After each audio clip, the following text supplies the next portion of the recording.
Hi, folks. Thanks so much for joining us on this Friday afternoon/evening, depending on where you're joining us from. My name is Erin Aoyama. I'm part of the Tadaima team, and I'm very thrilled to welcome our two panelists here today, Hannah and Tom. I'm going to briefly introduce the two of them and then pass it off over to them, and we'll have time for questions at the end. So please do put any questions you might have in the meantime in the chat if you would like. So a Yonsei descended from Jerome, Gila River, and Heart Mountain in Carceres, Hannah Maruyama created the Fudeko Project after seeing her grandmother's struggles in sharing her story. She's an assistant professor of history and Asian American studies at the University of Connecticut. While completing her PhD at the University of Minnesota, Hannah co-created/produced Densho's podcast Kampu, which used the organization's 1,000 plus oral history collection to tell stories about the incarceration. She formerly worked for American Public Media's Order 9066, the Smithsonian Asian Pacific American Center, and the Heart Mountain Interpretive Center. Thanks, Hannah. And I'm also very excited to introduce Thomas Lee, who is a technology strategist at University of Connecticut's Greenhouse Studios. Tom draws from a range of experience in the arts, engineering, and design to generate and apply creative approaches to the domain of scholarly communications. Tom enjoys working with web, interactive, and digital art technologies to create informative and engaging experiences that deliver innovative forms of scholarship to new audiences. Thank you both so much for being here, and I will pass it right on over to you. Thank you so much, Erin. It's so nice to be here. I was here, I think, in your first year, and so it's been a little while. Tom, can you switch the slides, please? So we're talking about the Fudeko project today, which is a remote journaling project, and it's about to launch on December 1st, hopefully. We'll see. And the Fudeko project is based on my experience with my family trying to tell our stories. Tom, if you could switch the slides. So this is my grandmother, Fudeko Tsuji Maruyama, and she took us out to Heart Mountain, which is one of the sites where she was incarcerated. She was initially sent to Jerome and then transferred out to Heart Mountain after. And she took me there when I was 12, which was about the same age that she was when she was first removed. And I think that to me feels like the origin story of how I come to my work. I remember this feeling of being astounded by how kind of empty it was. And now there's a big museum there and it's amazing. But back then there was really just this little memorial. So in the 10th grade, several years after that, I tried to do an oral history with her. And honestly, it was a colossal failure. We sat down. She was looking very nervously at the camera. I was very nervous about the camera because I had never used it before and had no idea how it worked. And we got just like maybe 2 or 3 questions in, I think like right past her name, birthday, parents, that sort of stuff. And suddenly she just shut down. And it was really obvious to me, I think, just knowing her growing up, I could see that this was just not going to happen. And I think she actually just like stopped responding, basically. And to me, that like we stopped immediately. She actually did later write some answers to my questions for me, and she helpfully kind of like skipped some of the questions as well, which you just really see a typical kind of like J.A. Nisei stubbornness in that. Yep, I'm just gonna act like that question doesn't exist. And I think she even numbered them too. So she was like, it does exist, I'm just not answering it. So anyway, she wrote these answers to me. And I think that was what made me start to realize that some people just like writing more than they like talking. And that an oral history was just maybe not going to be the best thing for her. But even then, she did seem to be interested at certain points in talking about her story. She rarely brought it up in conversation, but when she did, it was like the whole room would fall silent. Like you could hear a pin drop, and then suddenly she'd be back talking about like the weather or something like that. And it would be like the moment never happened. But she tried to sign up for a memoir class, I remember at one point, and she, I think, went to a few weeks of it maybe, and then dropped out without a word. And this is a woman who got her PhD like right after World War II. You know, she was like she was not the valedictorian, she was the one down from the valedictorian of her high school class. And you know, she was like working as a care person for a family at the time, because her family didn't really have housing, they just left camp. So this is not a woman who quits on school. She loved school, she loved learning. And so the fact that she quit that memoir class, to me, was really, I think, a sign that she needed something that was like more culturally sensitive. But a year or two after that, one of my cousins actually asked her to sit down for a short interview. And what I thought was really remarkable about that was that she started by asking her how she met grandpa. And my grandma just like, I think it just opened her up. I think that starting with a question that she liked talking about, and none of us knew this story, but apparently he'd accused her of stealing his beaker in science class. So yes, they were nerds. So I think that seeing that kind of like positive start showed me how much you need to have a kind of positive impression of storytelling before you can get into the weeds of the tough stuff. And I think often our idea is to move chronologically, but actually memory doesn't really work chronologically. It often is much more kind of like it starts in one place and then it gravitates towards something totally different. And you never know what connections are going to build. But I think when we start with something positive, when we start with something like food, like loved ones, then we open the possibility for people to build that relationship with storytelling. And the part of the reason I think this is because my mom actually did this program with my grandmother, my other grandmother. And I have the book here just to show you. It's called Storyworth. And basically she got a question a week for a year and she kept writing about it. And she also had kind of spent, I think my mom had asked her before my mom's in the audience. Hi, Mom. My mom had asked her before to record her story, and she'd kind of been really reluctant and didn't want to, but then the pandemic hit and she was feeling lonely, and having something to think about on her walks every day was really helpful. And it didn't take a ton of time. She could do it on her tablet. It was easy, I think, in a way that sometimes oral histories just don't feel easy. It doesn't feel easy to have a camera in your face and like people that you don't really know around you.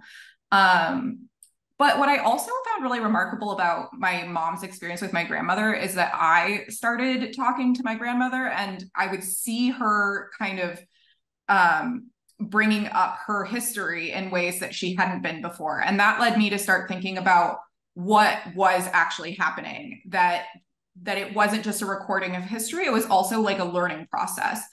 If you keep practicing storytelling, you will just start thinking of those moments kind of intuitively in a way that you maybe hadn't before. So when I started working at UConn, I quickly learned about a colleague's pandemic journaling project. And Dr. Sarah Willen is one of our advisors now. And she basically sent prompts to, I think, like thousands of people, actually. It was very big. And they were all around the world, just once a week, just to get the ordinary person's impression of what was going on at any given point in the pandemic. And to me, that made me feel like, oh, this is a research project that you could actually really do. You could collect people's stories, but also that I wanted something that was more culturally sensitive and more specific for my community. Something that was really going to think about the cultural trauma involved and what Nisei need from this project. So the Fudeko project is really designed to meet you where you are on your timeline, using tools that you already know how to use. It's supposed to fit into your life. You can sign up on our website or with a printout or mail-in copy. I am going to put the information in the chat right now for you. And if we could go to the next slide, I will show you what the emails are going to look like. So you get this email and we send it out with 3 prompts, which should be in the next slide, Tom. This one's going to move pretty quickly. So this is one of our earliest emails, and you can tell because the prompts are supposed to be pretty easy. They're not supposed to be hard. We want to kind of ease people into it. So basically you just click on a prompt and it opens up another window, and Tom, you get to the beautiful design that Tom has made for us, which he'll talk to you about in a little bit. And it just shows you kind of, you can just respond and then you just submit and then you repeat.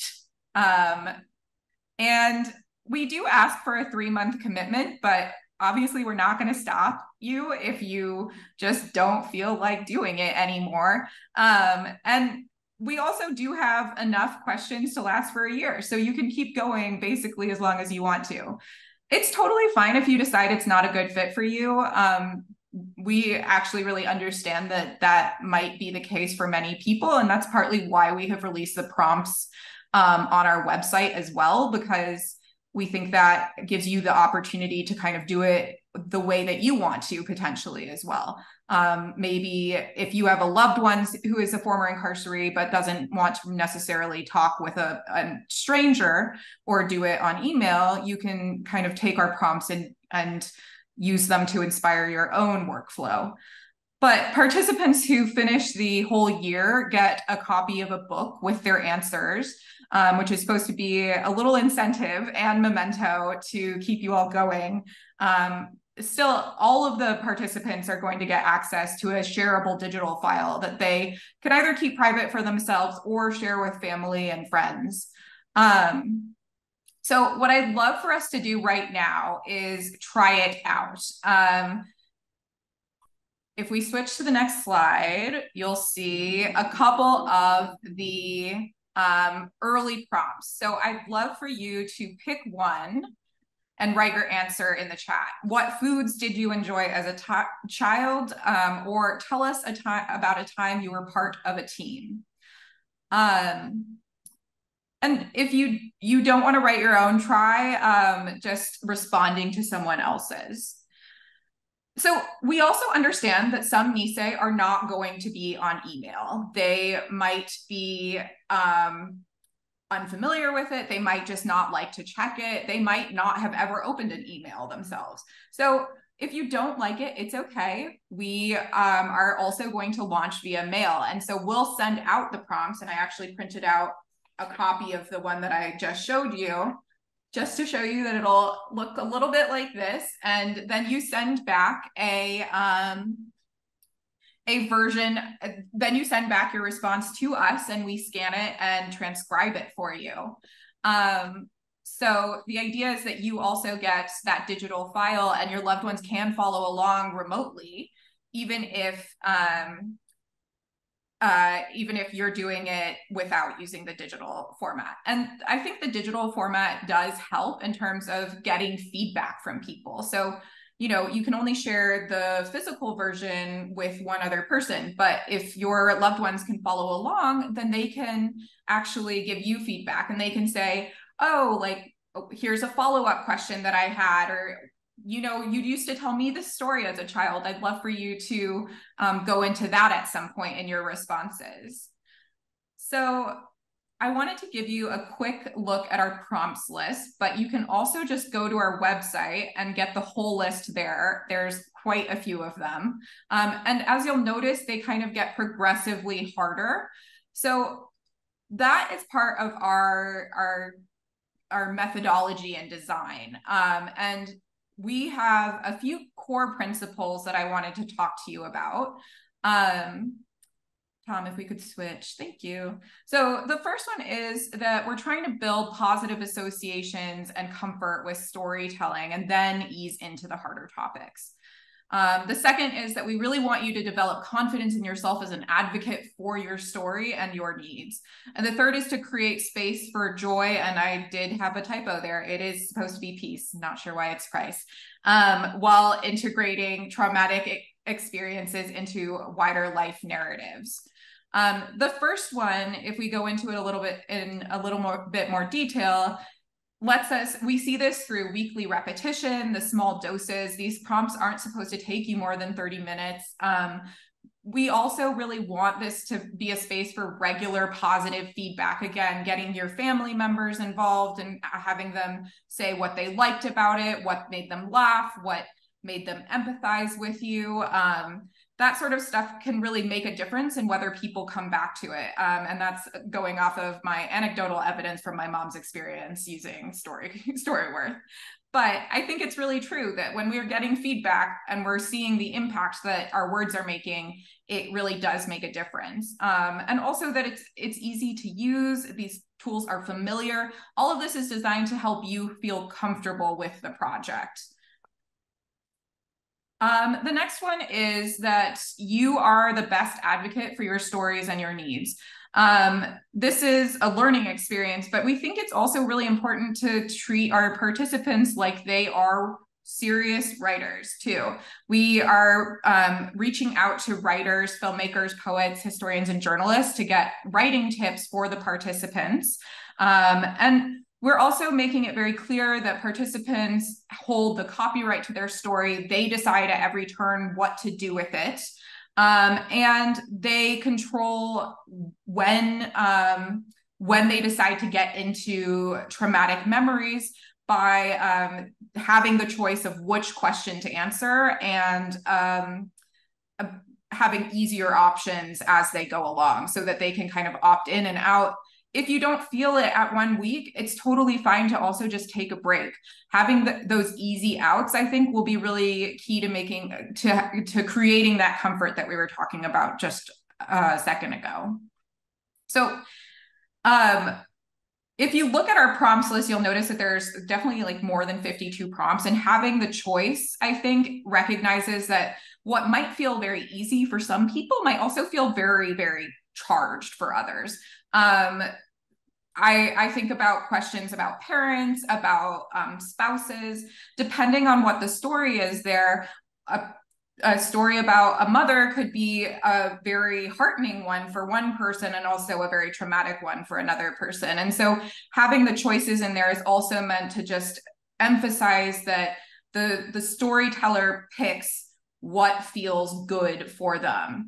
And we do want to be transparent about that. We're not trying to kind of con you into just choosing the easy stories. We want you to be partners with us in choosing what is right for you.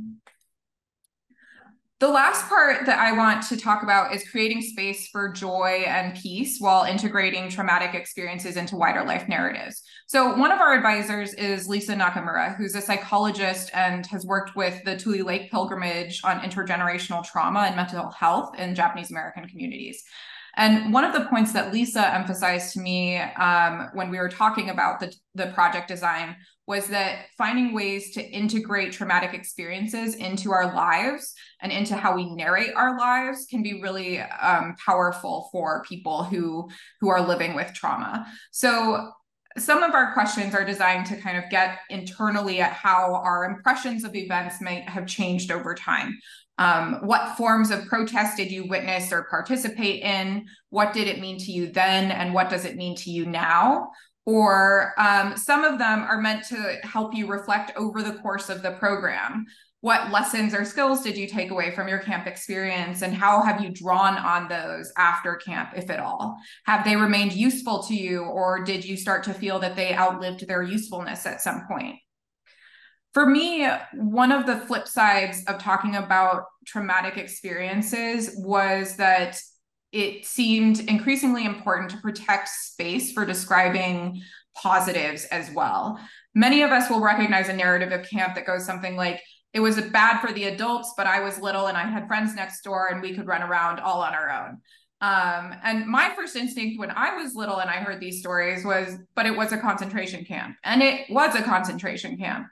But now I also want to understand what this narrative is doing for these individuals. What do they need us to understand and recognize in it? Maybe it's that friends can make even very painful situations a little bit better, or that kids don't always live in the gravity of a situation. At a certain point, they will also just be kids, and there's something beautiful in that as well. And maybe it's that holding on to these memories with friends is what makes it possible to face the memory of what it was to spend those years there. So it's important to note that while we are trying to be conscientious of the potential impact on our participants' mental health, this program is definitely not a substitute for mental health care, and we don't want to let anyone think that it is. So we are providing a lot of resources to people that can help, that are both culturally specific and meant for the wider public, that can help offer guidance that is actually mental health specific. And they actually do have the training there. We are just a storytelling program. And I think storytelling can be really great. And I hope you do too. But we also think that should be partnered with actual mental health care as well. So there's a long list of resources, and I encourage all of you to seek it out. I actually got a lot of helpful information about it. About mental health for the Asian American community. Thanks for dropping in, Sharon. So yeah, I do want us to also talk a little bit about future directions. And namely, the first one is that we're hoping to launch our first cohort very soon. And I hope that some of you will consider signing up or chatting with your loved ones about whether they might like to sign up. I'm putting the registration link in the chat. And then we're also going to develop, and this is what Tom is going to talk about in a sec, a prototype, developing a prototype that will automate some of the behind the scenes data collection. Tom is working on kind of an initial kind of DIY, and I say DIY, and I really mean do it himself, because I could not have done this, but really appreciate it that he can. So he'll show you a little bit of that, but this prototype would actually work with Omeka, which is a content or a collection management system, and would really help with potential community partners that might want to use the collections that relate to their camp. And we're also trying to think in conversation with community partners about potential offshoots that might allow us to get more at camp-specific memories, at Japanese Peruvian, Japanese Panamanian experiences of deportation and incarceration, Japanese Canadian incarceration, voluntary quote unquote removal, and what it was like to live outside the exclusion zone, because those stories are also really important. And we're also really hard in their own ways. So we'd like to get into that as well. And I'm going to turn it over to Tom now, so he can tell you a little bit about what he's been working on. All right, great. Thanks, Hannah. I am so glad to be here.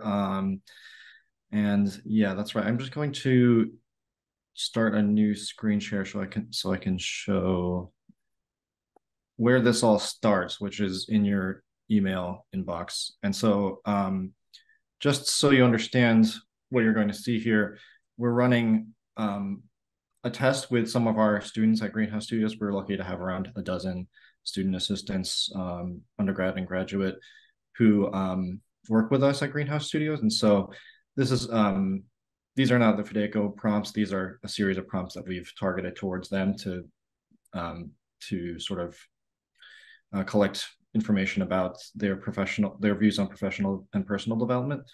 And so at this stage, we've developed an email template that links directly to individual questions. So you'll see a list of 3 questions in the email, and you're able to click on one of them, and it takes you directly to that question. and then you're able to start just typing your response, whatever that might be. Right. And you're also able to do some sort of basic rich text editing in here. So that's all fine and dandy. And then on this next page, you can see just an area where you can sort of confirm what you've written in your response. And then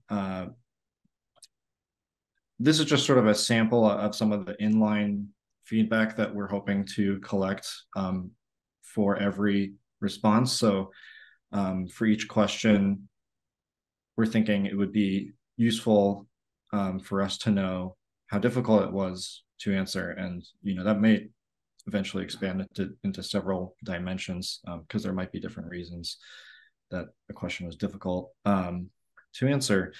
And then also we're allowing per response for you to pick the share settings for your response. So right now we've drafted 4 different kind of levels of sharing for each response. And I'll just jump in here, Tom, to say part of why we want to have the how difficult was this to answer was to see if you start to notice it changing over time. I'm sorry, my dog has a lot of opinions right now. One second.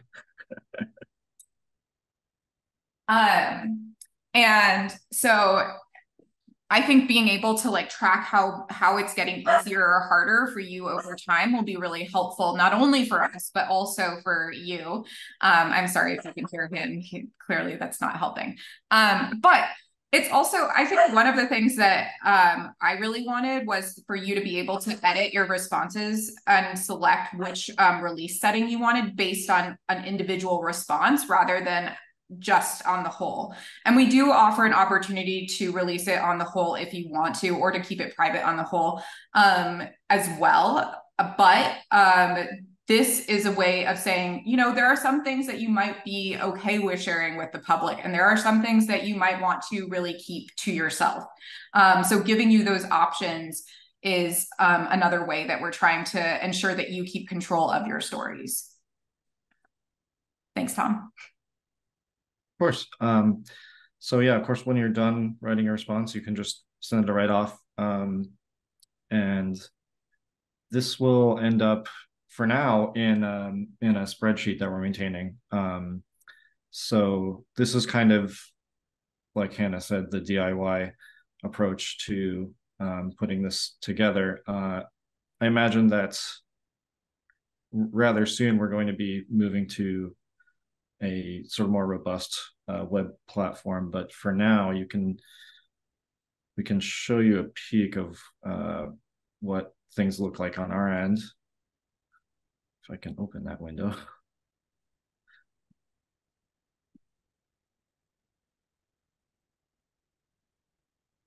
Basically, it's a spreadsheet. He's going to show you a spreadsheet, I'm pretty sure.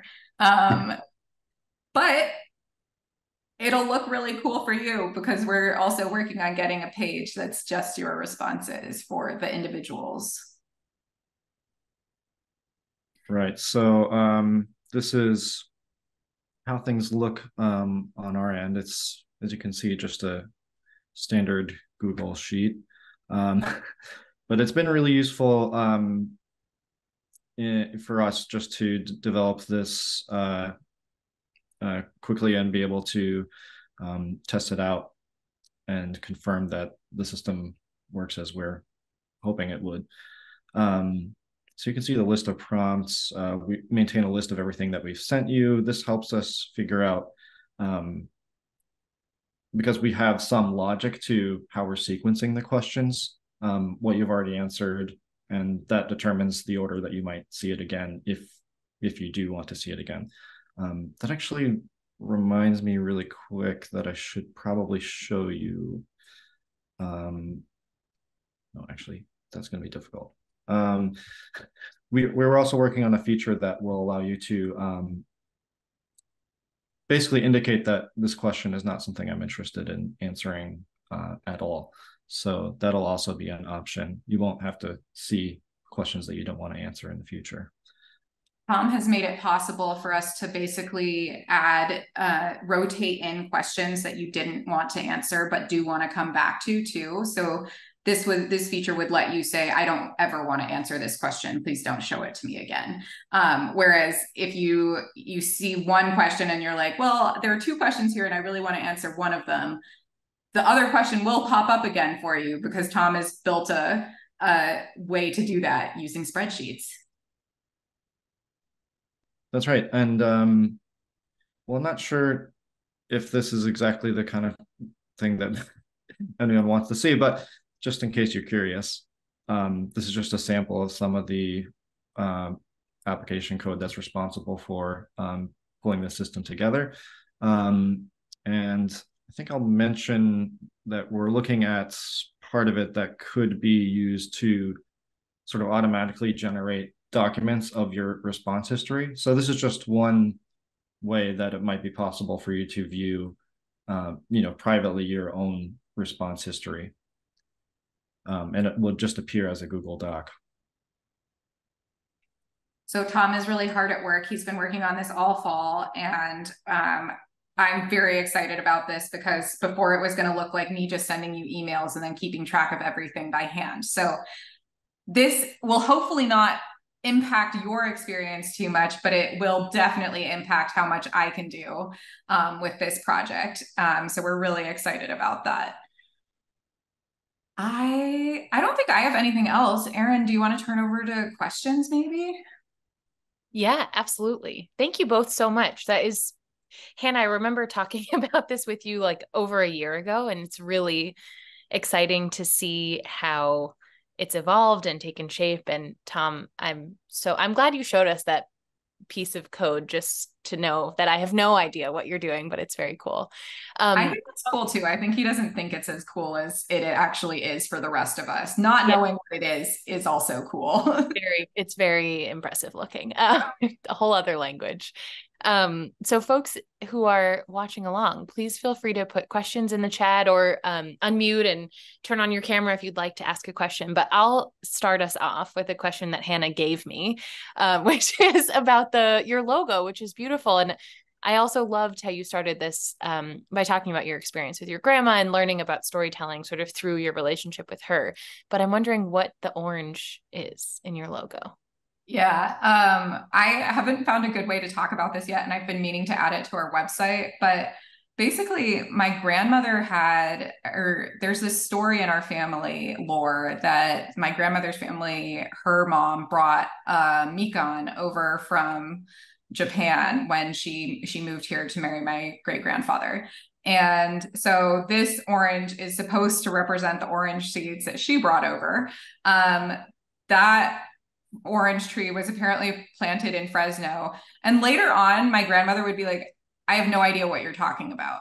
But she also had dementia at that point in time. But she did make me feel like that might not have existed at all. But I also think that there's something really interesting about memory and about the fact that it's not actually supposed to be factual. The goal isn't to find something factual. It's to find something that you remember, and you can remember something and write about it. And we don't need to hold ourselves to being historians with every single date and whatnot. There's something beautiful about that story, regardless of how it happened. I'm pretty sure I heard it from my great uncle. So I still think it's true.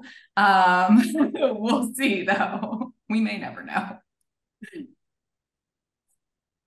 I'm also wondering, you talked a little bit about at the end of the year, printing and sharing these books with folks who've been part of the storytelling process and have submitted responses.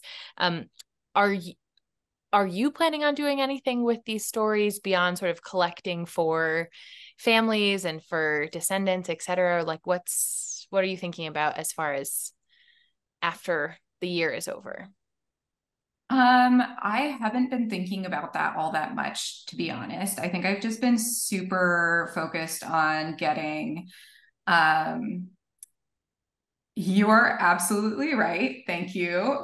So I got a personal message, and I appreciate the privacy here, but I will just say to the public, yes, the Mekong is in fact a little bit more flat, and I did not draw it correctly. But I also was trying to do something very quickly, and it turns out a circle is way easier to draw than kind of a shapen lump. So that's how it gets its shape. But we might revise that or hire an actual artist to do something at some point in time. Sorry about that. I'm seeing the chat and it's kind of occasionally getting me totally distracted. What are we planning to do with these stories? I think it would be really cool for some of them to go up to the public. If people are open to that, I also get that some people just want these to be for their families, and that is totally fine. We do have plans to give the parts that have been released to Densho for long-term preservation purposes. And we've been talking with them about what that would look like. And we're in the process of applying for grant funds to make that happen. I think, you know, I used to work on podcasts. I think it would be really cool to do some sort of interpretation work around this. It probably wouldn't be as audio focused as a podcast because so much of it will be written, but I can think of a number of ideas, including like plays or performances that might also really be really cool ways of collecting and disseminating this information. So I hope that there will be a lot of interpretation to come from it, but I haven't totally decided what yet. And I hope other people will be doing that too, because it will all be released on a Creative Commons license if it is made to the public. So it will really be available to everyone to interpret how they want to. That's great. And what a gift, I think, to facilitate this sort of like having a book of family memories or stories like that is really exciting. Any questions from the audience? Hi, I'm Jeff Yamaguchi. I popped in a little late, so apologies if you actually covered this already. What an amazing project. Thrilled that you guys are doing this. But I was curious about the prompts that you were using. Did you already go over that? Because I don't want to make you have to do it again. I can watch the video later. It's okay. What are you curious about with the prompts? Oh, just like how you sort of develop the prompts. You know, I know that it seems easy, and then you sit down and you they can't be too general, they can't be too specific. And I was just curious, sort of how you guys came up with the prompt ideas to you know, basically pull these stories out, these memories. Yeah. I did it mostly by myself. We did ask our advisors for some feedback, and they gave some ideas for other prompts that we could use. I think the way it started was me just being like, what are all the questions I would want to ask my grandmother? And then it kind of evolved from there to be like, okay, what parts of the incarceration experience haven't I covered? Because, you know, there are some things that I wouldn't ask my grandmother. She was like a minor at the time. So she wasn't, and she was a young woman. So she didn't leave camp to go study in college or anything like that. And those are parts of the experience that I also think are really important to get at. So then I started thinking about how to work those in. I also really wanted to make sure that there were questions that show the importance of their lives outside of camp, because I didn't want it to seem like the only thing that we focus on is their life when they were really young. Many of these people had really incredible careers and families and stuff. And so that's something that I also tried to work in as well. And then I also looked at some examples for general kind of oral history projects and what questions they recommend. I think that's where the food one comes from and stuff like that. And I watched a lot of Densho interviews as well. So I think I went through and just was like, what questions are they asking over and over again? How do I fit that in? Yeah, that's very cool. One of the videos of my grandfather, and he's passed on, but he was incarcerated at Rohr. And one of my cousin's kids did in high school, basically doing like a high school report, a group of her friends interviewed my grandfather, and they all just asked him questions, and it was videotaped. And that is like such a valuable resource to us now, like capturing those things. It just, we wouldn't have that information had they not done this. So it's just, I thought of that as you were sharing your project. My cousin did that too. That was something I mentioned a little earlier, but I'll just say it again because she was in 10th grade or something at the time, maybe even 8th grade. She might have been younger than that. And I just think, it's like a 10-minute interview, but she got so much further than I did, like 15 years earlier than her trying to interview my grandmother. And it really does just show that, there's going to be days, and there might be even like years of your life where you're not ready for that. And then suddenly something will happen and it's the right minute and you get it. And they're such precious kind of treasures for all of us to have that. Yeah. Thank you. Thanks so much for that question. Yeah, Gordon, go ahead.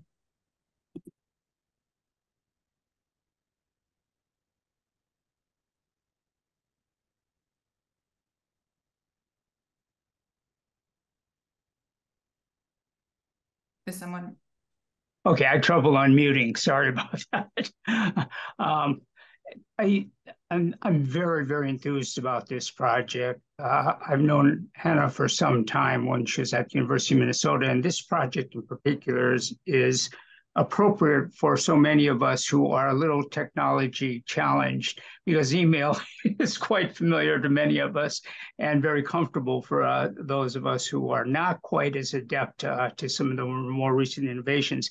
Having said that, one of the things that I think Hannah had mentioned earlier in introducing this project was that you were also going to do some work not only with incarcerees, but subsequent generations. And I know that you undoubtedly have a full slate with your initial cohorts of former incarcerees. I'm wondering if the plan is to also connect with Sansei, Yonsei, Gosei, and others who long-term have had consequences, within families, ongoing narratives that keep evolving and changing based on our own understanding of our parents' or grandparents' incarceration experience. So I'm wondering if you're going to pursue subsequent generations, cross-generational trauma, that kind of thing as well.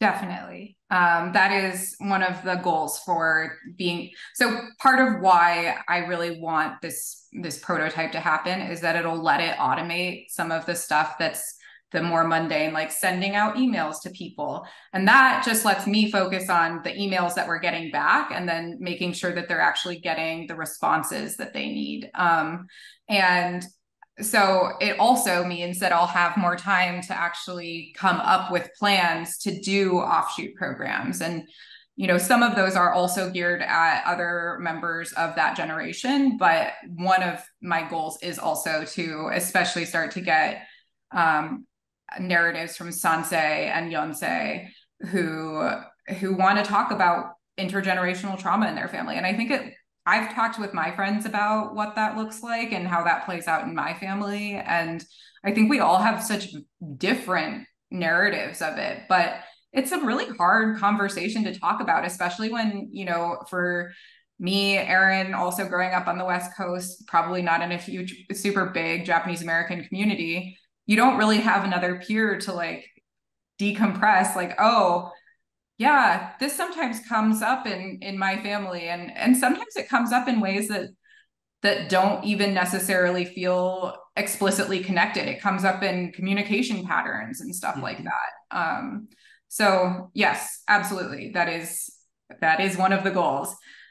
I just need to get like an extra body and like maybe like 24 more hours in the day. That would be excellent. Thank you. Thanks for that question, Gordon. I feel that, Hannah, needing an extra body or two. I'm sure you do. And Kimiko, I'm sure you feel that too. No way.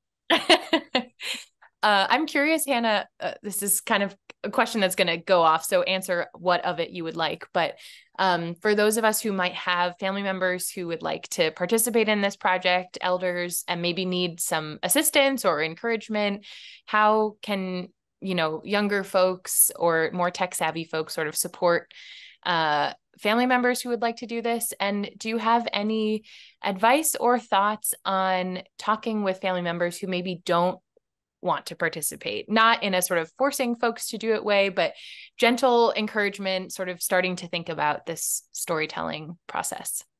Yeah, we definitely don't encourage anyone to force anyone to talk about their stories. Part of the reason we focus so much on building positive associations is because nobody can force you to keep coming back to this project. And so you need to want to come back to it of your own volition, I think. I think if I were to do it over again with my grandmother, I would actually just kind of start off where my cousin did and start off with her cell phone, because cell phones are way less obtrusive than a camera in your face. And they actually do a decently good job of recording audio at this point. But I do also think that it's useful to consider doing really small spurts of it and doing it on a regular basis so that they know exactly when that's going to come up and they can anticipate and kind of like prepare for it mentally, because some of that stuff is going to need mental preparation. We do encourage family partnerships. And that would just mean, a descendant, a grandchild, a child, just working with the parent, however they felt was most useful. They could either just write down the notes as the person is talking to them. They could record it and then send us the recording. It could look like a lot of different options. Our goal is to make this as accessible as possible for as many people as possible. And so we're really open to different forms of sharing. And I think one of the things that came out of the earlier session from Tadaima that I attended with Omoide was, how social their storytelling process is. They are, sharing their work with each other once a month. They're drinking coffee together. And so for us too, we want this to feel like a social experience. I've been doing a lot of research on the issues that elders face these days, especially Asian American elders. And one of the highest ones is loneliness and social isolation, especially during the pandemic. It's difficult because there's no world in which email can actually replace an in-person conversation, but also there are ways that can help facilitate some of those conversations and some of that that communication and network support that they're craving. And loneliness, I think, actually, and isolation actually have like a significant impact on health outcomes. But there was actually a Japanese American study that was done that showed that even if you start building those networks when you're in your 70s, 80s, you do start to see the health benefits like almost immediately. So it's not too late to like ever start building those. You should just start building them today. I think I would also say for the people who are more hesitant, do it informally, like one of the most touching pieces of feedback that I got for Kampu was this woman who was writing, and she said she had listened to the food episode and she'd asked her mom if she'd ever eaten spaghetti in camp. And that's what got her mom talking, because she remembered eating spaghetti, but she kind of needed someone to give her like that specific of a prompt, but also for it to feel a little bit like, oh, this just like rolled out, like it's part of the conversation. It's not a big deal, And I think that was really an incredible way to start talking about that with her mom, and then learning more about what other foods doesn't she like from camp and stuff like that too. Yeah, I mean, I know we've seen that with Tadaima too, and just in conversations like that you and I have had, or that we have at pilgrimages, that there's so much storytelling that can happen in community with other people, or being reminded of a story, or hearing someone else tell a story, or have a memory that brings up something related or not for someone else. So I love that. And I personally love responding to prompts that have many questions below them too, which I notice some of yours do, because it makes it easier. You don't have to think of like, what am I going to say next? You just can sort of, if you want, answer the next question as you move through. So personally, I'm a big fan of many questions, but I know not everyone is. It can get a little overwhelming sometimes. I It was can. nervous about that. But then it's sort of like, don't answer all of them. But if it's helpful, Yeah. yeah. Yeah, that's the whole goal, is take what is useful to you and don't do the rest of it, just sign off if it's not useful to you. I love it. Well, folks, we're getting close to the end of our hour. So any other questions for Hannah and Tom? Hannah and Tom, how can we sort of spread the word about this project, and especially as we're approaching the launch December 1st? You can also follow up with us after this about that too. Yeah, just, if you know an incarceree who would really maybe be open to this program, just starting that conversation and asking them if they're open to participating. I've definitely heard from a friend that her great aunt did not want to participate. And I was like, you know what? That's fine. Don't worry about it.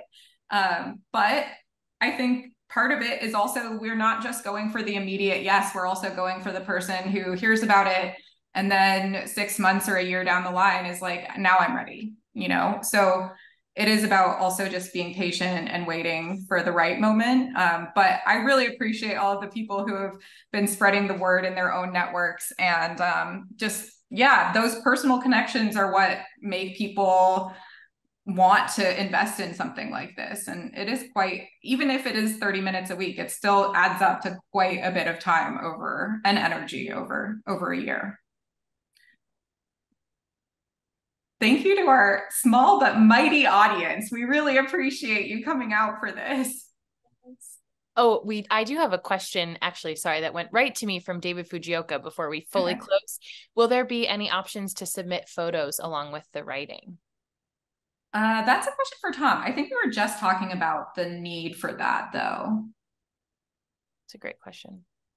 Yeah, it's I'm a little unsure if it's going to be something that we can include in like the first iteration, but I think our hope is that once we demonstrate that this program is moving forward, that we might be able to dedicate more resources towards expanding it in many ways, including adding media to responses. I think would be a big first step towards doing that. Yeah. I think one thing I'm also like open to, if people do want to submit media, but we don't have it in that, is to just send it directly to an email, and then we can just add it later on. To me, it feels like that's something that's worth kind of putting in the extra energy and time into, because those are important to how we understand the narratives, right? And I think some of the prompts are actually explicitly geared at getting people's photos too, and having them interpret a photo as part of their response for that week. So it would be particularly useful for that. Basically, it is a work in progress. Tom will do what he can, and I will do what I can, and you will all do what you can, and eventually, and it will keep growing and it will keep getting better. But yes, that's a very important part. Thank you both so much. Thank you, folks, for being here and for questions. And this video will be available to share and watch again on our YouTube channel. So with that, thanks, Hannah. Thanks, Tom. Thanks, Kimiko, for running everything smoothly. And thanks, everyone, for your questions. Have a good rest of your Friday. Yeah, have a good Friday. Bye, everyone.